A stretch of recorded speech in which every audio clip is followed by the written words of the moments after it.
शपथ ग्रहण समारोह में शामिल होने पहुंची एलजेपी की सांसद शांभवी चौधरी ने कहा कि नई कैबिनेट विकसित बिहार के लिए काम करेगी।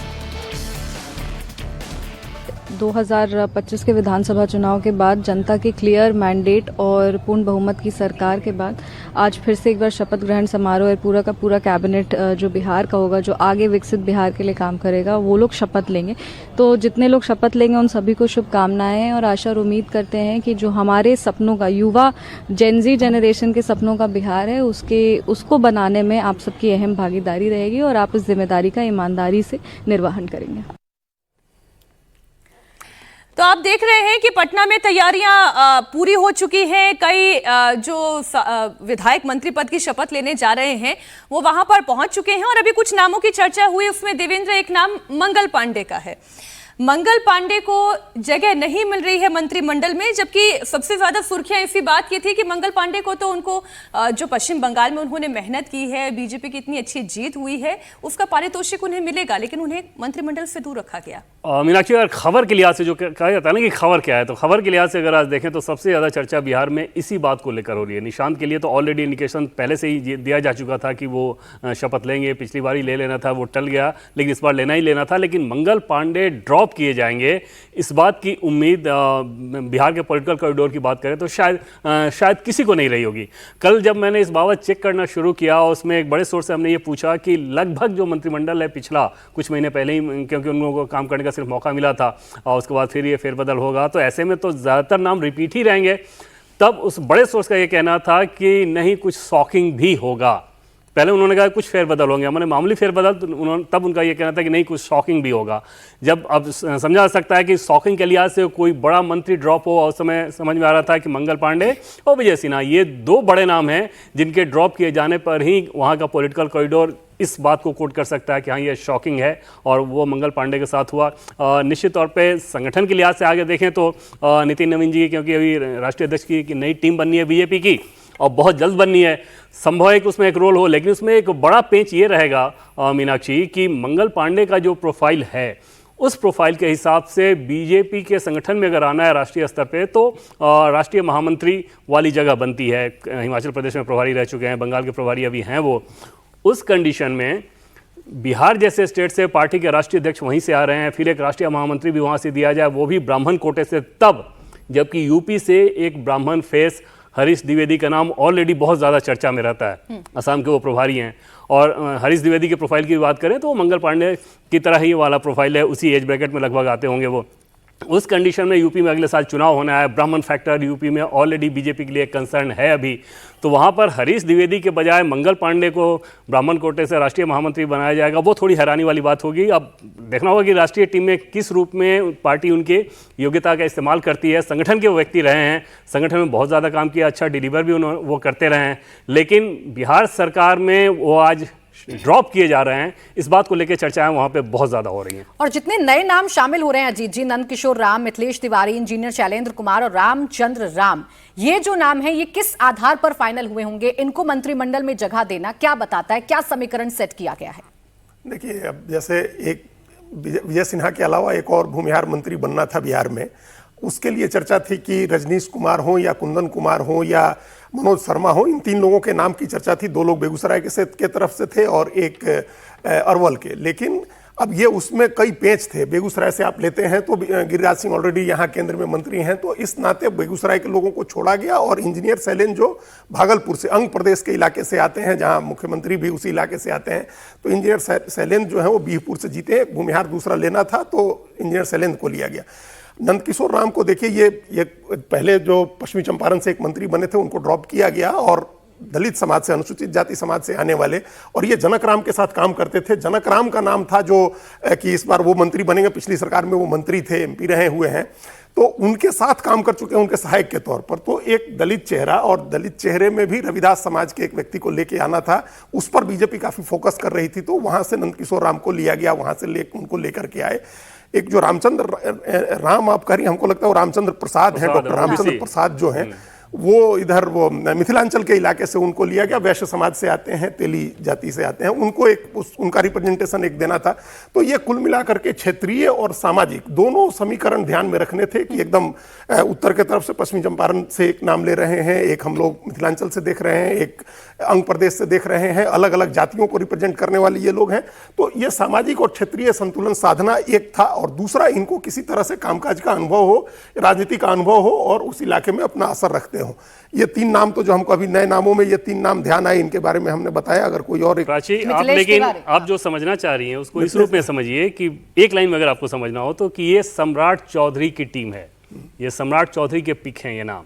जैसे अगर मनोज शर्मा और इंजीनियर शैलेंद्र, ये 2 नाम थे भूमिहार कोटे से, सम्राट चौधरी के लिए बहुत ज़रूरी था कि उनके अपने पॉकेट में भी, वहाँ पे भूमिहार काफ़ी प्रभावी जाति मानी जाती है, तो उस पॉकेट से कोई वैसा क्लीन छवि के व्यक्ति लें, प्रोफेशन से इंजीनियर हैं, तीसरी बार के विधायक हैं और बहुत ग्राउंडेड रख के काम करते हैं, बहुत परिक्रमा वाले नेता नहीं हैं। तो ये सारी खूबियाँ उनको सम्राट चौधरी के पसंद के तौर पे दिखाई। दूसरी तरफ मनोज शर्मा की बात करें तो वो नित्यानंद राय के करीबी बताए जाते हैं। बीजेपी के भीतर ये चर्चा रहती है कि अगर सम्राट चौधरी और नित्यानंद राय, इन दोनों के इक्वेशन कोई बहुत ज़्यादा सहज नहीं रहते, और उसमें समझा जा सकता है कि वो भी एक रोड़ा रहा होगा मनोज शर्मा के लिए और इंजीनियर शैलेंद्र के लिए बहुत आसानी से उस नाम को पिक करना। क्योंकि अब अगर आप आगे देखेंगी तो इंजीनियर शैलेंद्र के सामने एक बड़ा अवसर होगा कि इस मौके का फ़ायदा उठा के भूमिहार कम्युनिटी के आगे के नेता के तौर पे अपने आप को साबित कर सकेंगे। दूसरा BS सिन्हा, क्योंकि ऑलरेडी लखीसराय से थे, तो फिर पास के बेगूसराय से दूसरा नाम को लेना वो संभव था नहीं।